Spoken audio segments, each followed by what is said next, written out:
साईं भक्तों को अभिवादन, नमस्कार, जय साईं राम सभी को।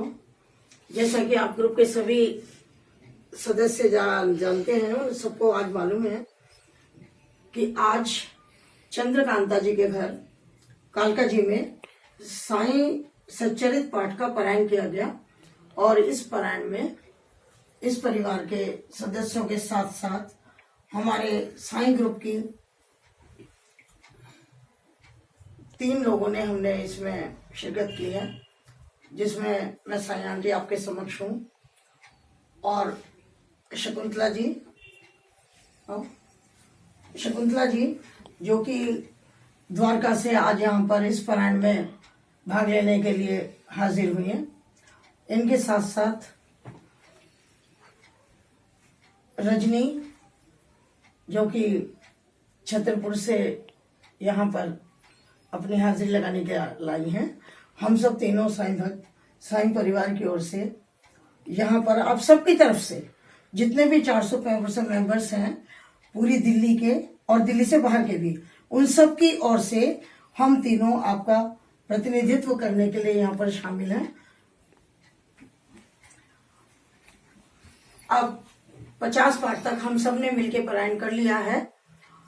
अब श्री अश्वनी जी से, जिनके निवास स्थान पर आज ये पारायण हुआ है, उनसे मैं निवेदन करती हूँ कि कृपया वो यहाँ पर आए और हम सभी को इस पारायण का जो अंतिम अध्याय है 51 जिसे उपसंहार भी कहा जाता है, फलश्रुति भी कहा जाता है, कि जो भी आज हमने पारायण किया है या आप लोग भी पारायण करते हैं, उस पारायण की फल क्या है, किस तरह से किया जाता है और किस प्रकार करने से क्या लाभ मिलता है, क्या फल हमें प्राप्त होता है।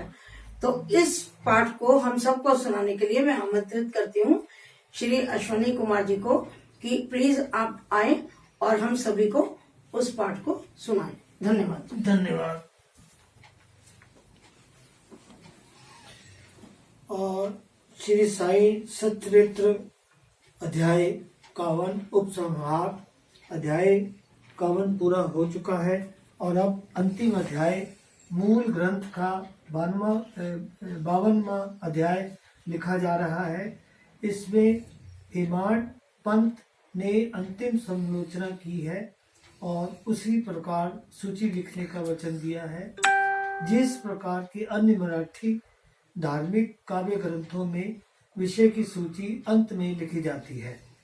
अभाग्यवश हेमाड पंत के कागज पत्रों की छानबीन करने पर भी ये सूची प्राप्त नहीं हो सकी। तब बाबा के एक योग्य तथा धार्मिक भक्त ठाणे के अवकाश प्राप्त मामलदार श्री वी के विही देव ने इसे रचकर प्रस्तुत किया। पुस्तक के प्रारंभ में ही विषय सूची देने तथा प्रत्येक अध्याय में विषय का संकेत शीर्षक स्वरूप लिखना ही आधुनिक प्रथा है।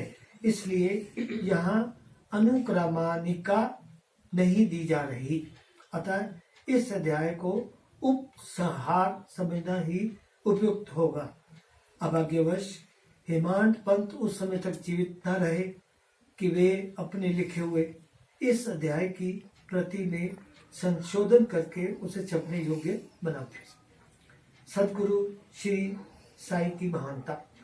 हे साई, मैं आपकी चरण वंदना कर आपसे शरण याचना करता हूँ, क्योंकि आप ही इस अखिल विश्व के एकमात्र आधार है। यदि ऐसी ही धारणा लेकर हम उनका भजन पूजन करें तो ये निश्चित है कि हमारी समस्त इच्छाएं शीघ्र पूर्ण होगी और हमें अपने परम लक्ष्य की प्राप्ति हो जाएगी। आज निंदित विचारों के तट पर माया मोह के झंझावातार से धैर्य रूपी समुद्र में तूफान उठ खड़ा हुआ है, जिसमें क्रोध और घृणा रूपी घड़ियाल तैरते हैं और अहम भाव एवं संदेह रूपी नाना संकल्प विकल्पों के भंवरों में निंदा, घृणा और ईर्ष्या रूपी अगणित मछलियां विहार कर रही हैं। यद्यपि ये समुद्र इतना भयानक है तो भी हमारे सदगुरु साई महाराज उसमें अगस्त्य स्वरूप ही है। इसलिए भक्तों को किंचित मात्र भी भयभीत होने की आवश्यकता नहीं है। हमारे सतगुरु तो जहाज है और हमें कुशलता पूर्वक इस भयानक भव सागर से पार उतार देंगे। प्रार्थना। श्री सच्चिदानंद साई महाराज को साष्टांग नमस्कार करके उनके चरण पकड़कर हम सब भक्तों के कल्याणार्थ उनसे प्रार्थना करते हैं कि हे साईं, हमारे मन की चंचलता और वासनाओं को दूर करें। हे प्रभु, तुम्हारे श्री चरणों के अतिरिक्त हम में किसी अन्य वस्तु की लालसा न रहे।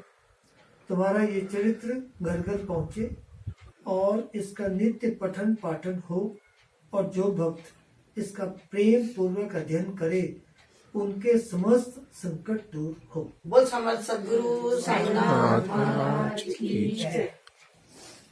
फलश्रुति अध्ययन का पुरस्कार। अब इस पुस्तक के अध्ययन से प्राप्त होने वाले के संबंध में कुछ शब्द लिखूंगा। इस ग्रंथ के पठन पाठन से मनोवांछित फल की प्राप्ति होगी।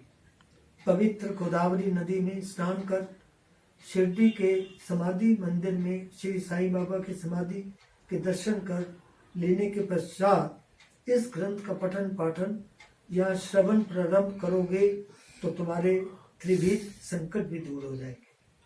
समय समय पर श्री साईं बाबा की कथा वार्ता करते रहने से तुम्हें आध्यात्मिक जगत की प्राप्ति अभिरुचि हो जाएगी, और यदि तुम इस प्रकार नियम तथा प्रेम पूर्वक अभ्यास करते रहे तो तुम्हारे समस्त पाप नष्ट हो जाएंगे। यदि सचमुच ही तुम आवागमन से मुक्ति चाहते हो तो तुम्हें साई कथाओं का नित्य पठन पाठन स्मरण और उनके चरणों में प्रगाढ़ प्रीति रखनी चाहिए। साई कथा रूपी समुद्र मंथन पर उसमें से प्राप्त रत्नों की दूसरों को वितरण करो, जिससे तुम्हें नित्य नूतन आनंद का अनुभव होगा और श्रोतागण अधःपतन से बच जाएंगे। यदि भक्तगण अनन्य भाव से उनकी शरण आए तो उनका मैं नष्ट होकर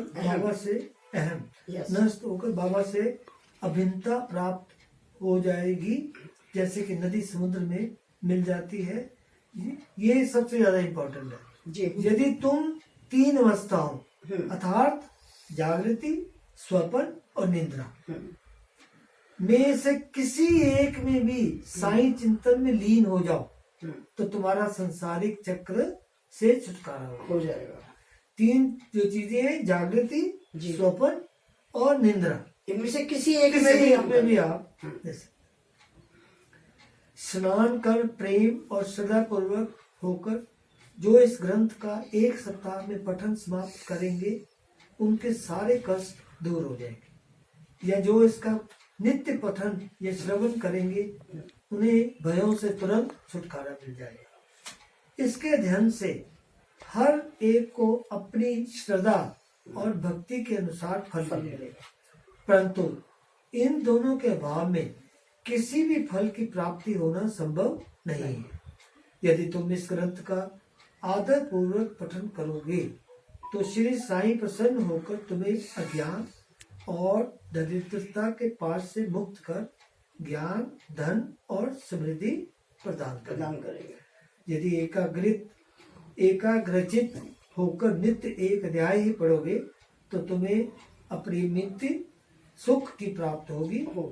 इस ग्रंथ को अपने घर पर गुरु पूर्णिमा, गोकुल अष्टमी, रामनवमी, विजयदशमी और दीपावली के दिन अवश्य पढ़ना चाहिए। यदि ध्यानपूर्वक तुम केवल इसी ग्रंथ का अध्ययन करते रहोगे तो तुम्हें सुख और संतोष प्राप्त होगा और सदैव श्री साईं चरणार बिंदु का स्मरण बना रहेगा, और इस प्रकार तुम भव सागर से सहज ही पार हो जाओगे। इसके अध्ययन से रोगियों को स्वास्थ्य, निर्धनों को धन और दुखित और पीड़ितों को शांति मिलेगी तथा मन के समस्त विकार दूर हो मानसिक शांति प्राप्त होगी। मेरे प्रिय भक्त और श्रोतागण, आपका प्रणाम करते हुए मेरा आपसे एक विशेष निवेदन है कि जिसकी कथा आपने इतने दिनों और महीनों से सुनी है, उनके कलिमल हारी और मनोहर चरणों को कभी विस्मृत न होने दें। जिस उत्साह, श्रद्धा और लगन के साथ आप इन कथाओं का पठन या श्रवण करेंगे, श्री साईं बाबा वैसे ही सेवा करने की बुद्धि हमें प्रदान करेंगे। लेखक और पाठक इस कार्य में परस्पर सहयोग लेकर सुखी हुए। प्रसाद याचना। अंत में हम इस पुस्तक को समाप्त करते हुए सर्वशक्तिमान परमात्मा से लिखित कृपा या प्रसाद याचना करते हैं। हे ईश्वर, पाठकों और भक्तों को श्री साईं चरणों में पूर्ण और अनन्य भक्ति दो। श्री साईं का मनोहर स्वरूप ही उनकी आंखों में सदा बसा रहे और वे समस्त प्राणियों में देवादिदेव साईं भगवान का ही दर्शन करें। एवं मस्तु। श्री सद्गुरु साईनाथ पर मस्तु। शुभम भवतु। सप्ताह पराय सप्तम श्राम। श्री समर्थ सद्गुरु साईनाथ महाराज की जय।